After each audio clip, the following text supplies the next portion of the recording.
అదే మాదిరిగా ఇంకొక విషయం కూడా చెప్తా ఉన్నా, అదే విధంగా ఇంకో విషయం కూడా చెప్తా ఉన్నా. ఇదే చంద్రబాబు నాయుడు గారికి చెప్తా ఉన్నా, ఇదే పోలీసులకు చెప్తా ఉన్నా. పోలీసులు ఎవరైతే చంద్రబాబు నాయుడు గారిని మెప్పు కోసం, ఎవరైతే పోలీసులు చంద్రబాబు నాయుడు గారి మెప్పు కోసం ఎవరైతే వాళ్ళ టోపీ మీద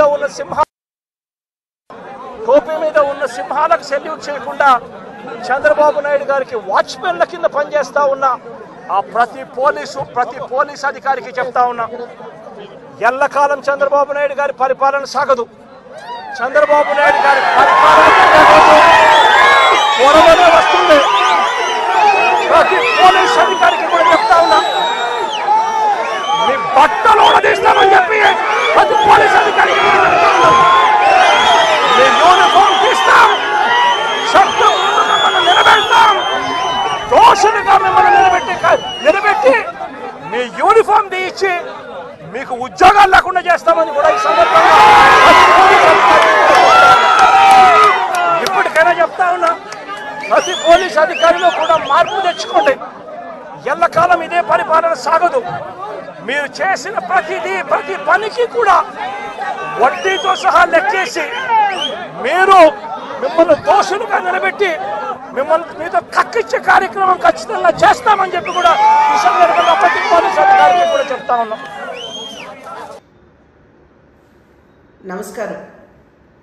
పోలీసు వారు రాజకీయ నాయకుల యొక్క చొరవతోటో లేదా ఏదో ఒక వ్యవస్థ చొరవతోటో వారి యూనిఫామ్ని సంపాదించుకోరు.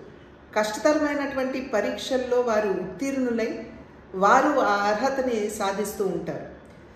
దేశంలో అదేవిధంగా రాష్ట్రంలో కూడా శాంతి భద్రతల్ని కాపాడవలసినటువంటి బాధ్యత వారి భుజాల మీద వేసుకునేటువంటి 4వ సింహంగా పోలీసు వ్యవస్థని ప్రతి ఒక్కరూ కూడా గుర్తిస్తూ ఉంటారు. వారి ప్రాణాలని ఒడ్డి శాంతి భద్రతల్ని కాపాడటంలో వారు ఒక ప్రధానమైనటువంటి భూమికని పోషిస్తూ ఉంటారు. అటువంటి 4వ సింహంగా పరిగణించబడుతున్నటువంటి పోలీస్ వ్యవస్థని ఉద్దేశించి జగన్మోహన్ రెడ్డి గారు బట్టలోడు తీసి కొడతాము అని చెప్పటం ఇది సర్వత్రా ఖండించవలసినటువంటి అంశంగా నేను భావిస్తున్నాను. ఈరోజు ఏదైతే రామగిరిలో జరిగిందో, రామగిరి సత్యసాయి జిల్లాలో ఉన్నటువంటి సందర్భంలో సత్యసాయి జిల్లా ఎస్పీ ఒక మహిళ అనేటువంటి విచక్షణ కూడా కోల్పోయి ఈ రకంగా వ్యాఖ్యానించడం అనేది ఇది సమంజసం కాదు అని చెప్పి జగన్మోహన్ రెడ్డి గారికి తెలియజేస్తున్నాం. ఈరోజు ఈ పోలీస్ వ్యవస్థలో దగ్గర 5,000 మహిళలు ఉన్నారు అనేటువంటి విషయాన్ని జగన్మోహన్ రెడ్డి గారు గుర్తించాలి. ఇది కేవలం మహిళలు మాత్రమే కాదు, ఆ వ్యవస్థలో పనిచేస్తున్నటువంటి మహిళలు లేదా పురుషులకి సంబంధించి మాత్రమే కాదు, అసలు ఆ వ్యవస్థను కించపరచడం ఈ రకంగా వ్యాఖ్యానించడం అనేది ఇది ఎవరూ కూడా స్వాగతించదగ్గ విషయం కాదు అని చెప్పి తెలియజేస్తూ ఆ వ్యవస్థకి ఇవాళ జగన్మోహన్ రెడ్డి గారు క్షమాపణ చెప్పాలని చెప్పి భారతీయ జనతా పార్టీ డిమాండ్ చేస్తుంది.